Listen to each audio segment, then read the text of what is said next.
Oh, we went too far there. We both clicked at the same time. I should have tried this ahead of time. This is my first time. So my name's Jeff Pergal. This is Stuart McIntosh. We're a couple of security managers at a larger Fortune 500 company. And we're just going to share our story, an experiment that we've tried over the past few years. I would assume that a few of you are here because you're in the same situation or a similar situation. Maybe you're doing this, you're managing a security group.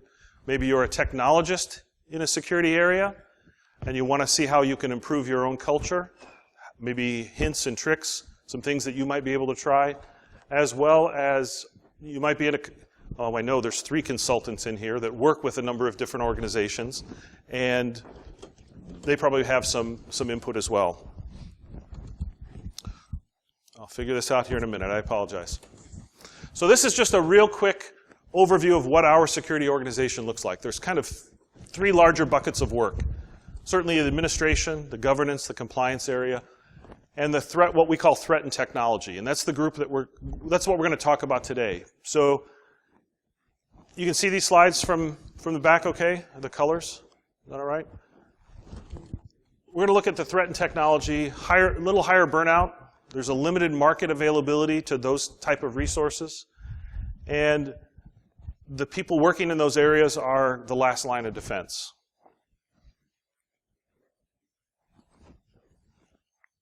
Where we start. We started talking about what we wanted to accomplish in terms of our specific security organization. So Stuart and I had been managers in different areas for a number of years. I had the opportunity to move over to a security area, and we started to talk about what we wanted to accomplish in our kind of our threat operations area and our architecture area. We sat down and we started talking about embracing security as a lifestyle, not a 9-to-5 job. You all know this. This is probably the world you live in. But it's amazing the number of people in a security environment that don't treat it that way, that are kind of that 9-to-5 mentality. We wanted to try to increase the speed of evolution in the security space. We wanted to try to get resources up to speed quicker, and we'll talk a little bit about that later as well.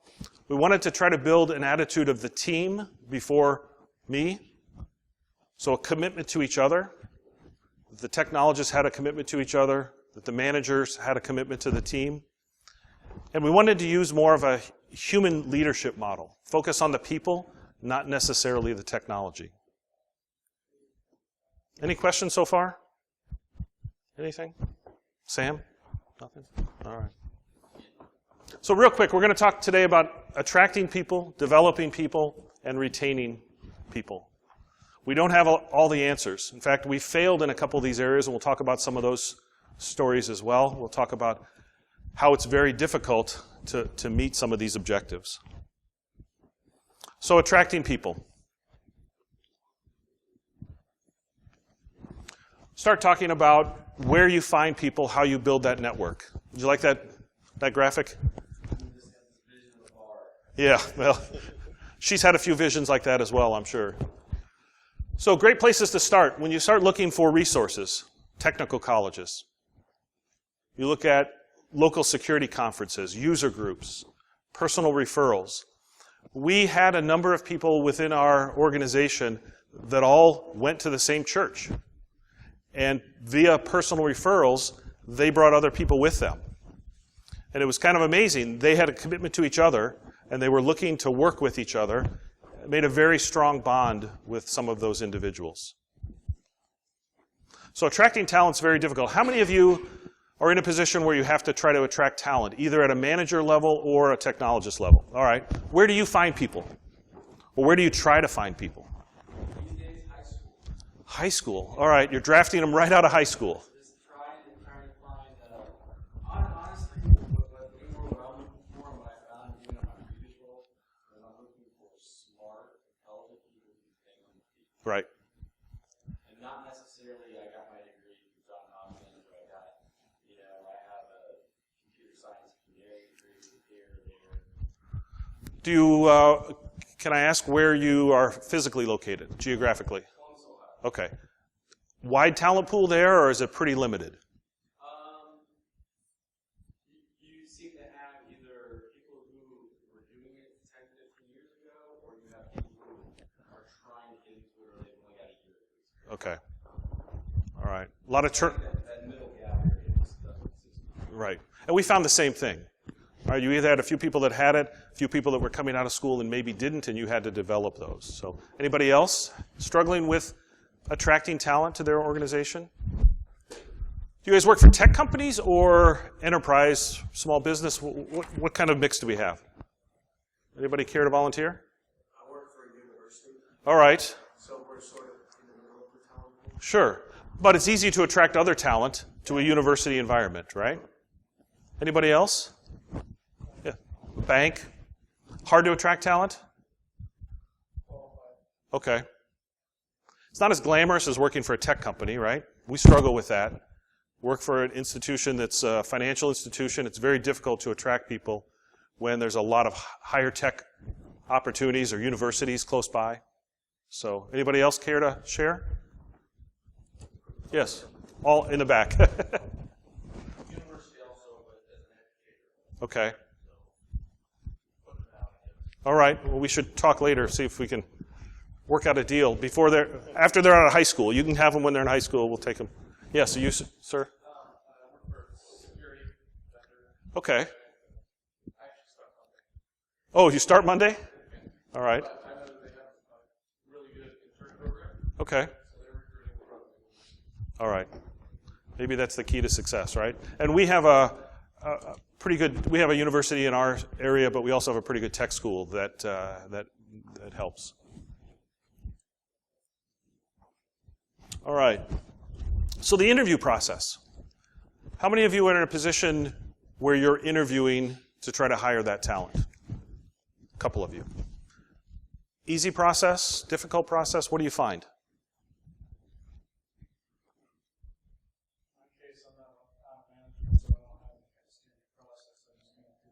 Okay, so gut feel, right?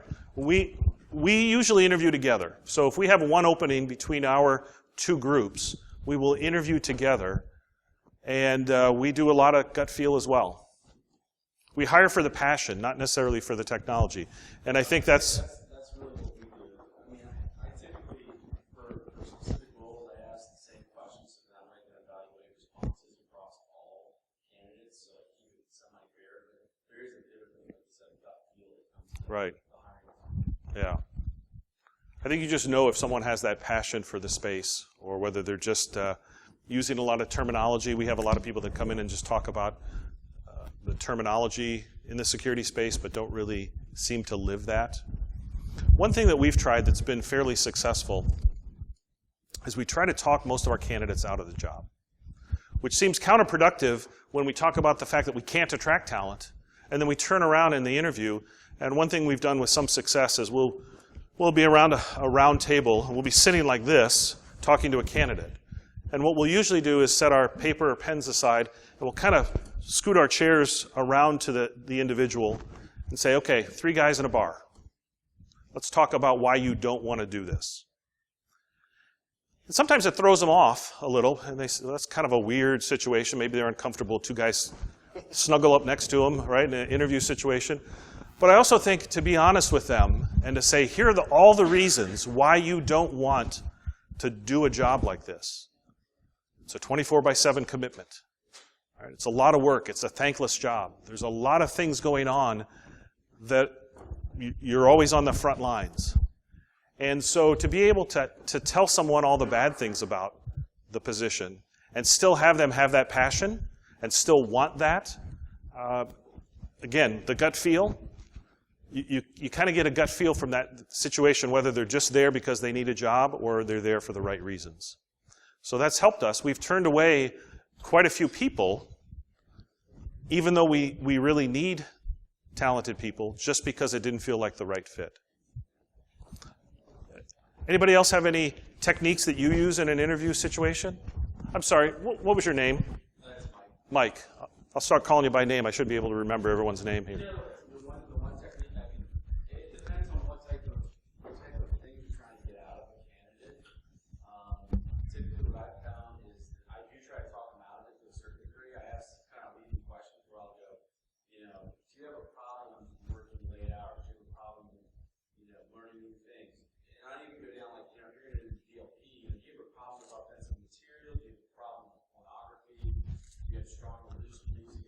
Right. Things that if you see it, you're going to be upset over it. Because we have to deal in that world. Sure.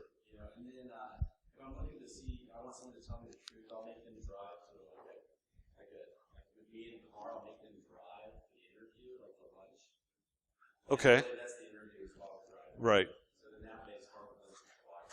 Sure. Especially engineering roles, where I usually find people like me fly a lot. Interesting. Anybody else have any stories or in the interview process as you're going through that those of you who are technologists, do you get a chance to be part of that process? You don't. Why not? I'm not management necessarily. So, plus, my organization is very small. Okay. So, I would encourage you, if you get the opportunity, to ask if you can be part of that process. I think it's very good from a technologist perspective to be included when you're talking to other technologists, certainly to validate their skills and maybe their technical ability. But it also helps to feel if it's a cultural fit. When you start talking about how you want to develop a specific culture, it's nice to have other people working in that culture to say, I don't know if this guy's going to fit, right? Or to take them to lunch and figure out that it's not really the right fit. I had a interview, this was before, from a security perspective, interesting story about an interview process. Had a guy come into the office for an all-day interview. So he flies in, he meets with 5 or 10 different people. He needs to go back to the airport. And at the time, I actually worked for a company here in Indianapolis. And I said, I'm going that direction. I'll give you a ride back to the airport. So we get to the car. My opinion is he's still in an interview, right? Still part of the interview process. He said, do you mind if I change my clothes? Wanted to get into something more comfortable before he gets on the flight. So that's fine. There's a couple places we can stop on the way. He said, that's okay. I'll just do it right here. And he started to take his clothes off in my car. Now, it seemed a little uncomfortable for me. He didn't seem to mind. You think we hired the guy? You guys say no? Well, I told my boss this was the weirdest interview I ever had, and she still hired him. He didn't last long, but she hired him.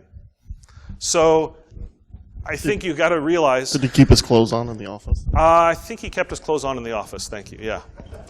I certainly hope so. All right. Anybody else have funny interview stories? We got plenty of time. I think the best response to an interview question Sure. was, how would you describe diversity? And the response was, I like Chinese food. Is it wrong if I like the Seinfeld, right? Yeah. That's good. That was really comprehensive. They also like Italian. I mean, they kind of went down this path of food. All right. Wow.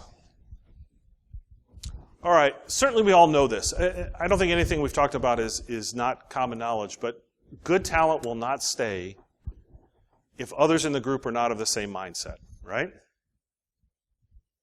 I think that's very important for us to think about is how do we create a culture where we have like-minded people?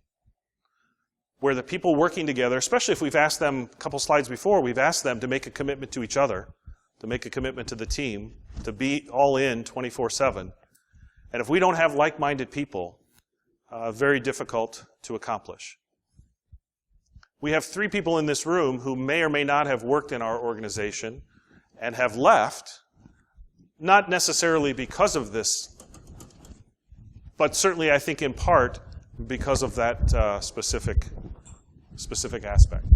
So, are they IT people or security people? Well, we have trouble finding security people.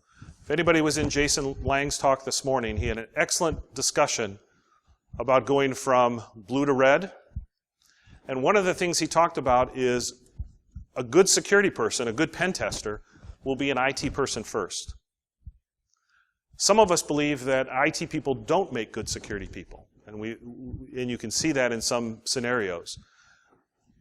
But I think if you're looking for good security people, I think they do have to have some aspect of having been successful in another IT role or have that depth of knowledge. Agree or disagree? Anybody? Mike? Mike agrees. Your name? Rick? Nick. Nick and Rick and Mike. All right. You guys all agree? All right. Have specific examples where you've seen that? I don't think I've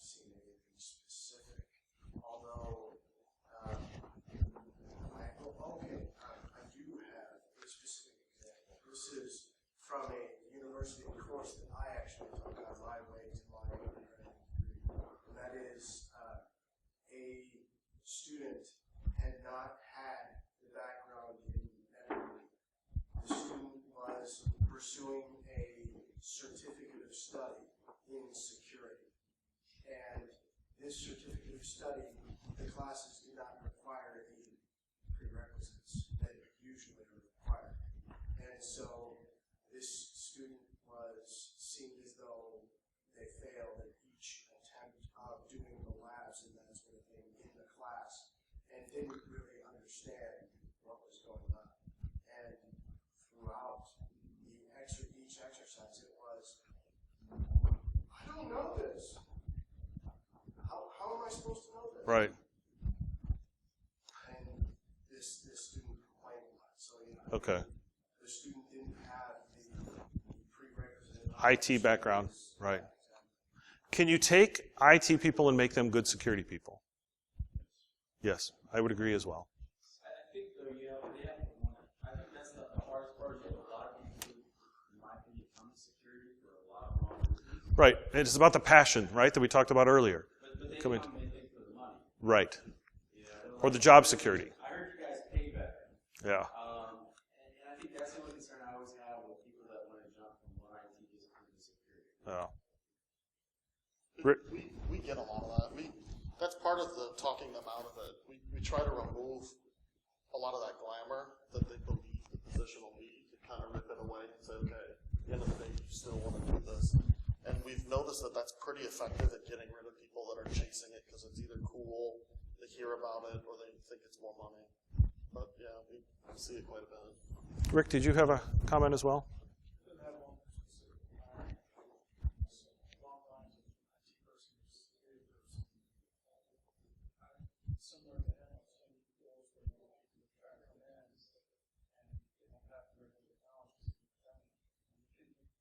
Instead of being like IT security, I've seen people who try to move from, they're trying to, like, for example, IT auditors, but they've never done IT. Right. So they don't have a clue that they're auditing, they're never done technical. Right. And so it's similar. Yeah.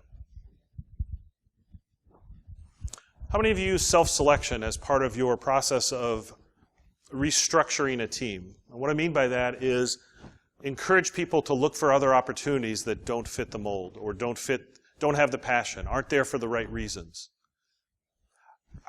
We personally think it's the most effective way to kind of weed some of those out. You don't have to terminate a person, but you lead them to a conclusion that maybe they're better suited for other opportunities. Because we all have inherited either team members or we've inherited teams that probably have people that are misplaced. And probably good people, right? Maybe great people, but they're just not security people. And we can't get them there based on the things that we're trying to do. So having them or coaching them to find other opportunities is sometimes a very effective way that we've used to change that dynamic a little bit.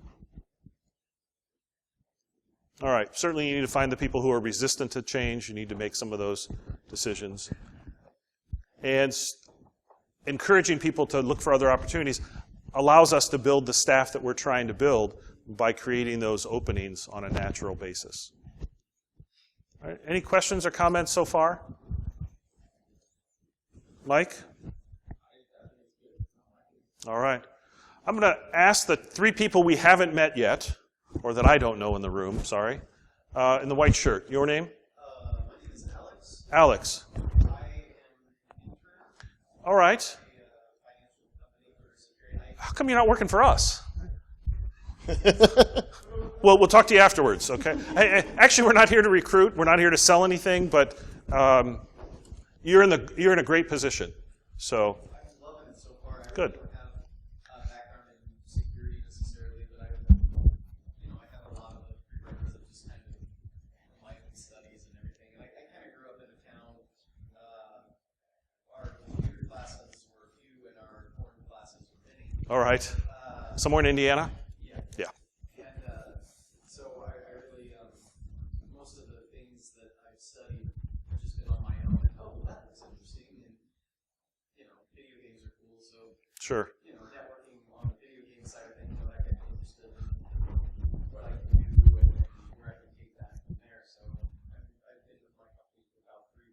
Oh, good.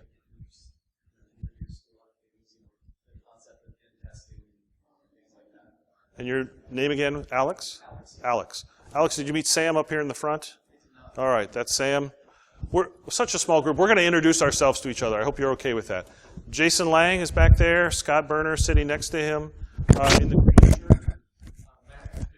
Matt? And you said you're working for a vendor. Who is that? Okay, great. Thank you. In the back? Glenn, thank you. And our new friend? Bob. All right, thanks. Any other questions, concerns? I'm going to hand it over here to my friend Stuart, and he's going to take us next few slides. So after we bring in the people that we're looking for, there's typically some work to do as far as getting them up to speed with security, getting them up to. I have one. Oh, it's easier.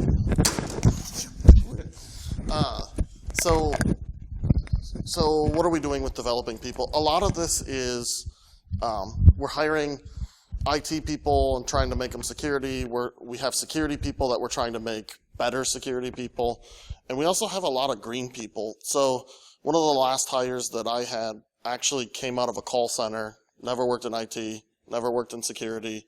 So how do you bring them into a culture that you can get them up to speed quickly and on their feet? So the first thing we start with is traditional training. We kind of dubbed it traditional. It's what you think of when you hear training. So we actually do quite a bit with online training so that people can do it at night or on their own time. We also go to some formal training as well. The conferences we've actually gotten more involved in, especially regionally, and then certifications as well. What's interesting is looking outside of some of the security certifications and trying to find people with deeper IT experience as well. So some of the traditional stuff. Non-traditional. This is what we've actually spent most of our time doing the last few years, is trying to evolve this kind of half of development work. So unexpected certifications. OSCP, it was something new to our group when actually Scott went through it, and it kind of spread like wildfire because we saw how it accelerated and kind of augmented people's view of security and helped bring it home to what counts rather than all the flash and glitz. FamCon, we actually started just our own internal security gathering. It was just a bunch of people that wanted to do projects together, and it morphed into actually a CTF that we built ourselves that involved both a physical challenge and digital. Maker and hacker spaces, we have some in town. They're popping up in a lot of places. It allows you access to things like MakerBots or CNC machines that you may not have the money or means or funds. But it's being around more people that have kind of those outside ideas or can help you learn some of those tools as well. Lockpicking. We used to have like a lot of those vendor stress balls around. Well, a lot of that's been replaced with different padlocks and lockpicks, why people sit at desks. And probably the most significant out of all of these is something kind of dubbed hack therapy. It's actually what this group was, so the previous people that may have worked at our company, it's what they did really well as well. We would take Fridays or half-day Fridays, and we would just hack. We'd just work on things. We'd download VulnHub images and go after them. We'd learn to use a new security tool that came out or a new script that came out. But it's respecting that time so that people can learn and keep up to date with things.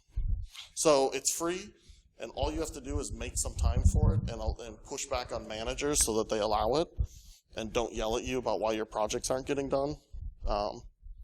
So yeah, it's definitely one I recommend. Retaining people. So for this, after you make this investment in people and you've found the right ones and you've built them up and they're great contributors now, how do you keep them? So these are some of the things that we've done to try to hold people a little bit longer before they get recruited away. One of them is rotating work. There's definitely a higher burnout when someone's name is replaced with what technology they support. So they're like, hey, that's the that's the single sign-on guy, or that's the Active Directory guy, rather than what your name is. So what we try to do is rotate that work around so that it doesn't become synonymous with one person. There's varying degrees of success we've been able to do this, but it's where we've been able to, it's made a big difference. New technologies. As a department, we've actually pushed to be involved and on the edge of a lot of stuff. So in our company, I know mobile's not new, but it was our company about 5 years ago. Our security team was actually at the forefront of it. A lot of the cloud stuff, a lot of the stuff that's new or the execs are hearing about, we try to be involved with. And then separate tool budget. It's not cheating. It's just hiding. We created our own budget area within the system that gets approved. It's a nominal amount of money, but what it is it's an area that we can approve the expenses so that we can go out and buy tools. So if you need new adapters, if you want a Raspberry Pi to play with, buy it. So it's kind of like this reserve budget in order to try to keep up with things and not have to go through the scrutiny of explaining why this applies to security. Just go out and get it. And then the last one, open culture. I really think that this helps keep people around because it makes you care about the people. The work's there. Sometimes the work sucks more than it does on other days. But I think that by having that open culture and where people are open enough to say what they need to say, good, bad, and different, that you actually build that camaraderie and the people want to be there and be a part of something bigger than them. So we've made, before we get to the... go ahead. You do this. No, go ahead. Sorry. We certainly have made a lot of mistakes in terms of retaining people. That's the hardest thing, and I think we wouldn't be honest with you or ourselves if we said we were good at it, because we have lost a lot of good talent. Now, the market drives that. Mike's shaking his head. Yes, you've gone through that same thing, right? You're building these people. As Stuart says, he invests a lot of time and effort and energy. Mike, go ahead. I would say the way I always approach it is that we've got about 2 years. And I encourage managers to stay for 2 years before you basically run off. And I'm like, during that 2-year period, you also get a lot of training in, we're going to try to build you up. You should be a far better analyst from day 0 to day 8. Right. And we try to really try to drive that. So how do you feel when people leave? What does it do to the team? What does it do to the organization? I actually encourage people to leave. Good. Simply because of the fact that you know they're going through, and it's their life, their career, and I understand where they're coming from. Yeah. Some people, you don't want to say anything, but you know that they want to grow. Right. It is hard. It can be hard. But I don't know. I can accept the fact that most people want to get 2 years out of them, so let's have a good time and try to see how far we can go in a 2-year period. Good. Anybody else have that in their organization? A challenge of retaining good talent? I like Mike's approach. I mean, it certainly sounds like the right way to do it.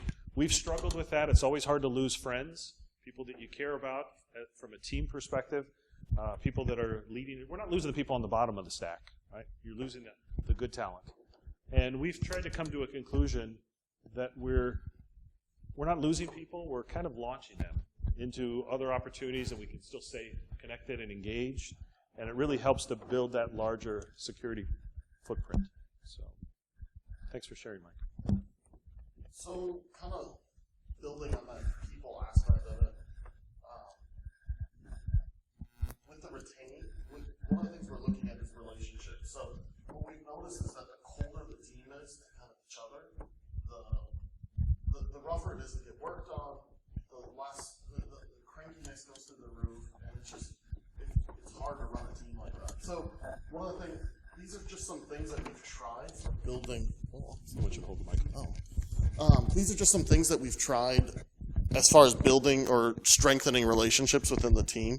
We'll just kind of go around. Open and honest, again, feeding off of that open culture.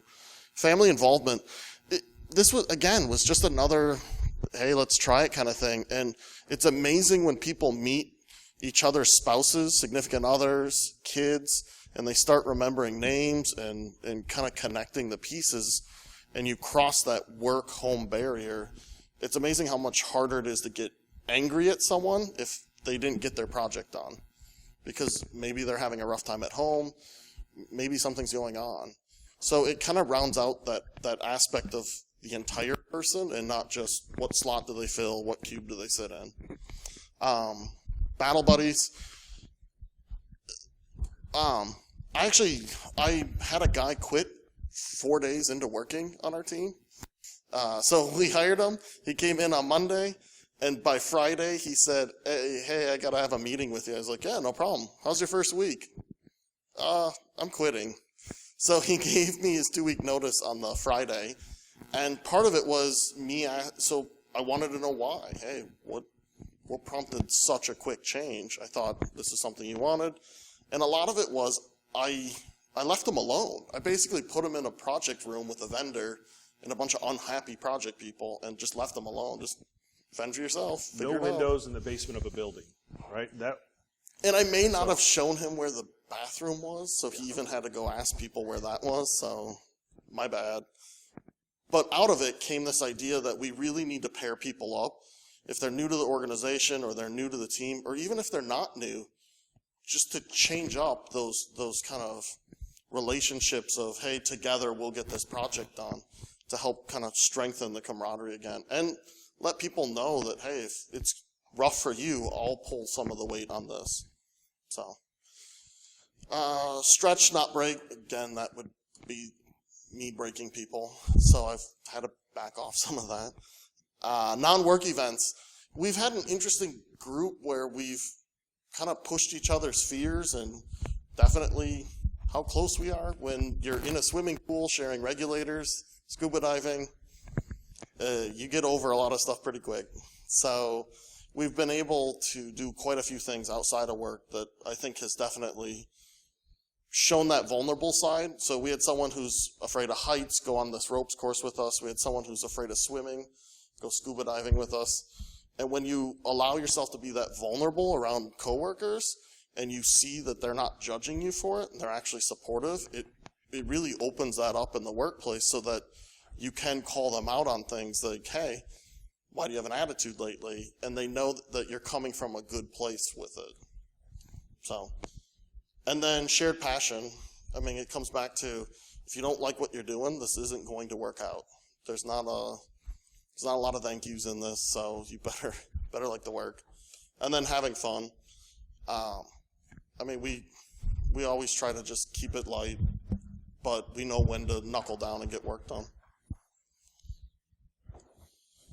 Blind spots, these are the failures. So when we were doing this, there's definitely some spots where we didn't realize we would run into issues, but we did.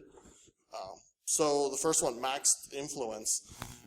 We're not a tech company, and so the company doesn't always make as much investment in tech or security that they should be. So there's this natural barrier that we hit where our ability to stay growing and maturing as a security group kind of curtails to what the company feels, hey, this is a right fit for us as a company.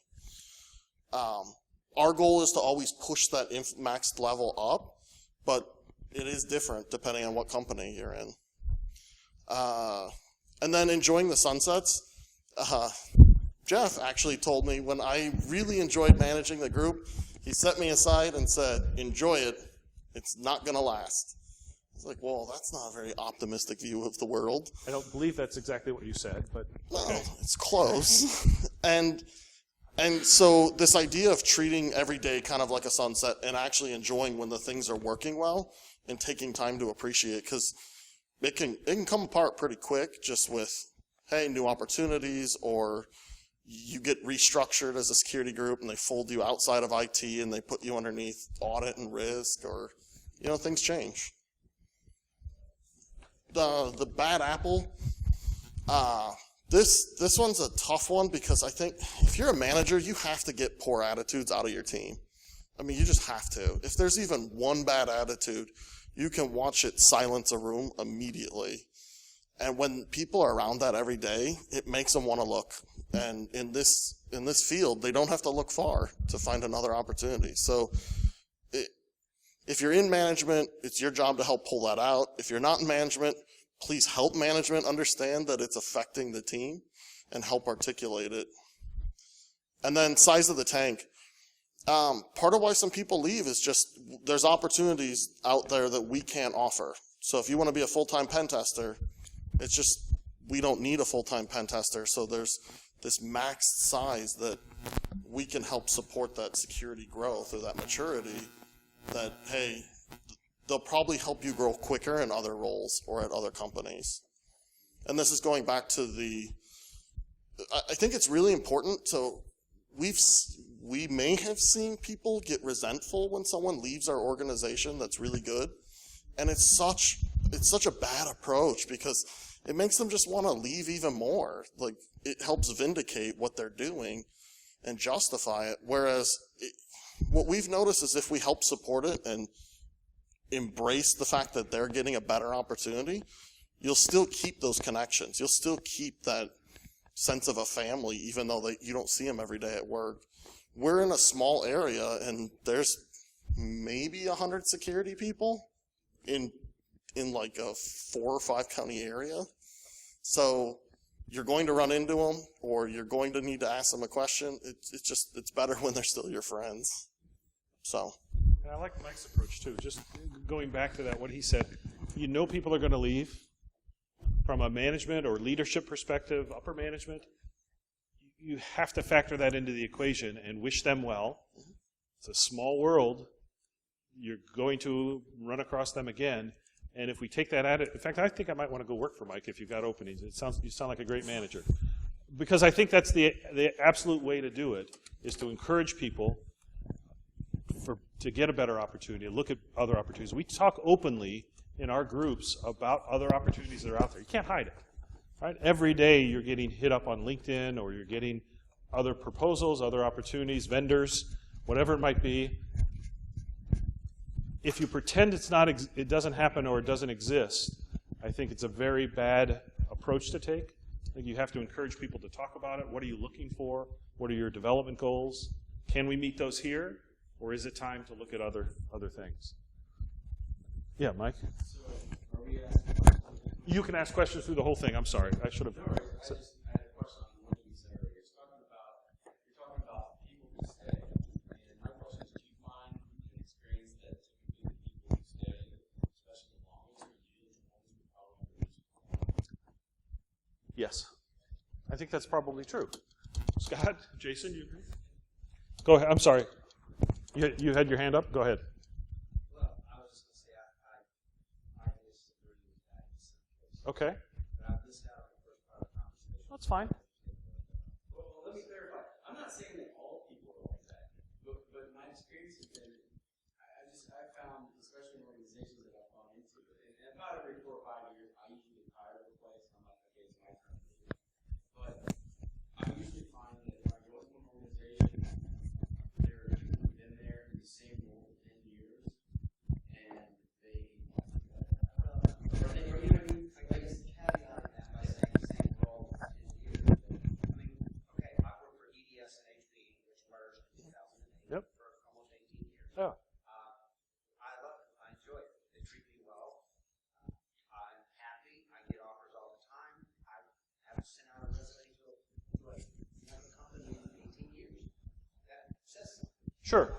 I'm a very good performer. So, but I understand what you're saying also. I've done a lot of different things throughout that time. Right. Yeah. And there's differences. Yep. That's also, like I said, I didn't hear the first part of your conversation. How big is your organization? 20,000. We're a Fortune 500. And you actually, you do this stuff around, take a half day on Friday. See, okay. We're building a culture within a culture. So that's not necessarily the way our organization would want us to work. We've got project deliverables. We've got things that have to be done. But if we don't do that, we don't retain talent. I love that approach. Some of the things you mentioned up there, I would buy into. And it, But getting that implemented, you're talking about an organization of 20,000. Getting that implemented in, say, HP, it's 330,000. Right. It isn't going to happen. But I think our security organization is 50 people. So, and our two groups together are 20 people. Between our two groups, we can go to our project room on a Friday afternoon when we have what we would call flexible hours. Not as many people around, it's a little quieter, not as many tickets, and we can spend a couple hours doing some of those things. Because I will tell you this, we lose good people. Yeah. And one of the reasons why is because they see things that are, let's say, smaller companies are doing, they have a different culture, and they go for that. Yep. Some of it's money, some of it's other things, but a lot of it is the culture. And I've seen good people leave that would not have left had the culture been a little different. More like what you're Yep. expounding there. And we still lose people. But I think we've talked about this. We keep them longer than maybe we would have normally kept them. I think building on Mike's idea, we extend that duration of how long they stay around. Eventually, those other aspects will catch up. Eventually, those outside opportunities will be able to offer things that are better aligned with where they want to go than what we can offer. But our goal is to try to extend as long as possible their tenure at our company. Because, and it's not even, it's almost exponential. If you can extend someone that's that high performance in your group 6 months, it's amazing what your organization can get back from that. It's worth every ounce of effort to try to keep them, because when you're replacing them with someone who came out of a call center, you got to start the cycle over again. And that's one of the things we've kind of tried to do, is create the cycles where we're always feeding that pipeline in. And that's why, to us, all three of these are kind of connected. You need to attract and develop people faster than you're losing the best, because we know we're going to lose the best. So we need to keep feeding that system so that we can keep growing it and have people around.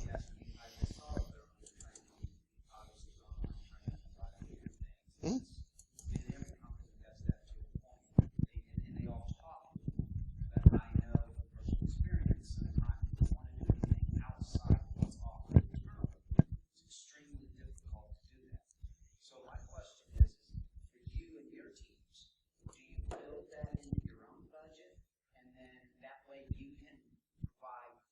team with training opportunities, conference opportunities, and how do you sell that to your leadership?